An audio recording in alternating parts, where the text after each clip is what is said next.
merci pour ce rapport, hein, qui est un des derniers de la délégation, puisqu'on en a voté une autre il n'y a pas si longtemps. Alors, le constat quand même qu'on peut faire, puisqu'on arrive en fin de délégation, hein, c'est que l'objectif affiché en début de délégation, qui était de 53 millions de voyageurs, ne sera pas atteint, vraisemblablement. Hein. Cette année, on a vu qu'on était à 43 millions de voyages.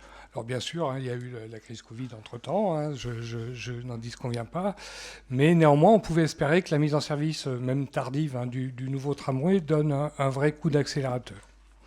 Alors la fréquentation du tramway augmente, c'est vrai, mais quand on regarde le rapport, la fréquentation des bus diminue.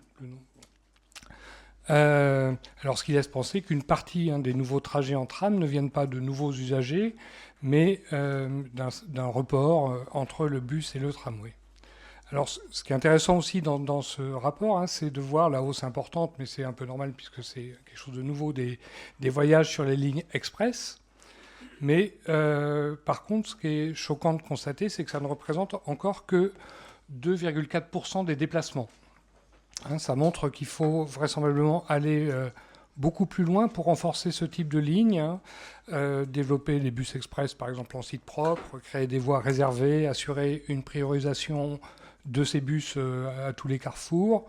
Bref, il faut montrer que le bus est un mode de transport plus rapide, plus fiable, plus confortable, puisqu'on peut faire d'autres choses, hein, et plus économique que la voiture individuelle pour les premières et deuxièmes couronnes.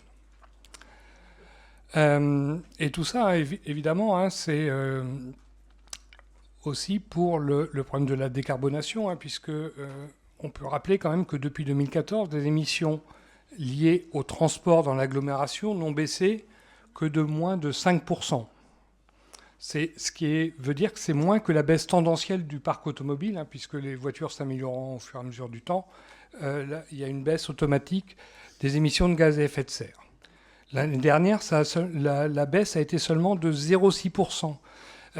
C'est-à-dire que c'est à peu près 10 fois moins que ce qu'il faudrait pour tenir nos engagements climatiques de baisse de 60% en 2030. Donc il y a là un chantier majeur, hein, qui a été clairement négligé ces dernières années et qu'il faudra prendre à bras-le-corps dès le prochain mandat, hein, si nous voulons être à la hauteur de nos ambitions. Merci.